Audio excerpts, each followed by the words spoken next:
கர்நாடகாவில் திருமணத்திற்கு வற்புறுத்திய காதலியை கழுத்தை நெரித்து கொன்று புதைத்த காதலன் 6 மாதத்திற்கு பின்னர் கைது செய்யப்பட்டுள்ளார். பண்ணை வீட்டில் புதைக்கப்பட்ட உடல் தோண்டி எடுக்கப்பட்டுள்ளது. இளம்பெண் காணாமல் போனதாக பதிவு செய்யப்பட்ட வழக்கில் துப்பு துலங்கியது எப்படி?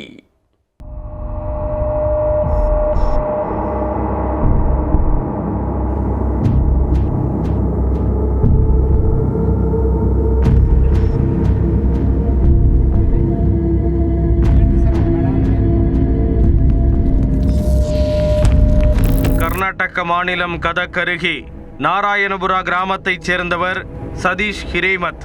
அதே பகுதியைச் சேர்ந்தவர் மதுஸ்ரீ. 27 வயதான சதீஷ், 24 வயதான மதுஸ்ரீ இருவரும் கடந்த 6 ஆண்டுகளாக காதலித்துள்ளனர். கடந்த ஆண்டு டிசம்பர் மாதம் இவர்களின் காதல் விவகாரம் மதுஸ்ரீ குடும்பத்தினருக்கு தெரிய வந்துள்ளது. அவர்கள் காதலை கைவிடும்படி மதுஸ்ரீயிடம் வலியுறுத்த அவர் அதை கேட்கவில்லை. இதனால் கதக்கில் உள்ள உறவினர் வீட்டிற்கு மதுஸ்ரீயை அனுப்பி வைத்தனர். இந்நிலையில் கடந்த ஆண்டு டிசம்பர் 16ஆம் தேதி உறவினர் வீட்டில் இருந்து வெளியேறிய மதுஸ்ரீ அதன் பிறகு எங்கு சென்றார் என்ற எந்த தகவலும் இல்லை. அவரது செல்போனும் சுவிட்ச் ஆஃப் செய்யப்பட்டு இருந்ததால் அவரை கண்டுபிடிப்பதும் சிரமமாக இருந்துள்ளது. மதுஸ்ரீ குடும்பத்தினர் அளித்த புகாரின் பேரில் அவரது காதலன் சதீஷை பிடித்து போலீசார் விசாரித்துள்ளனர். வீட்டை விட்டு வெளியேறிய மதுஸ்ரீ தன்னை தேடி வந்தது உண்மைதான். ஆனால் அவருக்கு புத்திமதி கூறி திருப்பி வீட்டிற்கு செல்லுமாறு சொல்லி பேருந்து நிலையத்தில் இறக்கிவிட்டேன்.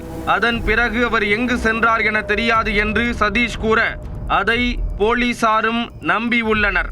பெட்ரோல் பங்கில் வேலை செய்து வந்த சதீஷ் எப்போதும் போல் வேலைக்கு சென்று வந்ததால் அவர் மீது போலீசாருக்கு எந்த சந்தேகமும் வரவில்லை.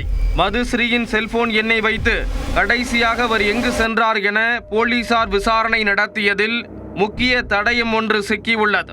கடைசியாக மதுஸ்ரீயை இறக்கிவிட்டதாக சதீஷ் சொன்ன இடமும் மதுஸ்ரீயின் செல்போன் சிக்னல் தொடர்பு துண்டிக்கப்பட்ட இடமும் வேறாக இருந்துள்ளது. அதேபோல் சதீஷ் சொன்ன நேரமும் மதுஸ்ரீயின் செல்போன் தொடர்பு துண்டிக்கப்பட்ட நேரமும் வேறாக இருந்துள்ளது. மேலும் சதீஷ் இறக்கிவிட்டதாக கூறிய இடத்திற்கு மதுஸ்ரீ செல்லவே இல்லை என்பதை போலீசார் உறுதி செய்தனர். அதன் பின்னரே சதீஷ் மீது போலீசாருக்கு சந்தேகம் எழும்ப அவரை பிடித்து தங்கள் பாணியில் விசாரிக்க மதுஸ்ரீயை கொலை செய்ததை ஒப்புக்கொண்டிருக்கிறார். மதுஸ்ரீ தன்னை திருமணம் செய்ய வற்புறுத்தியதால் அவரை கொலை செய்ததாகவும் உடலை நாராயணபுரா கிராமத்தில் உள்ள தனது பண்ணை வீட்டில் குழி தோண்டி புதைத்து விட்டதாக சதீஷ் தெரிவித்துள்ளார். இதை கேட்டு அதிர்ச்சியடைந்த போலீசார் சதீஷை அழைத்து கொண்டு பண்ணை வீட்டிற்கு சென்று மதுஸ்ரீயை புதைத்த இடத்தில் தோண்டி உள்ளனர்.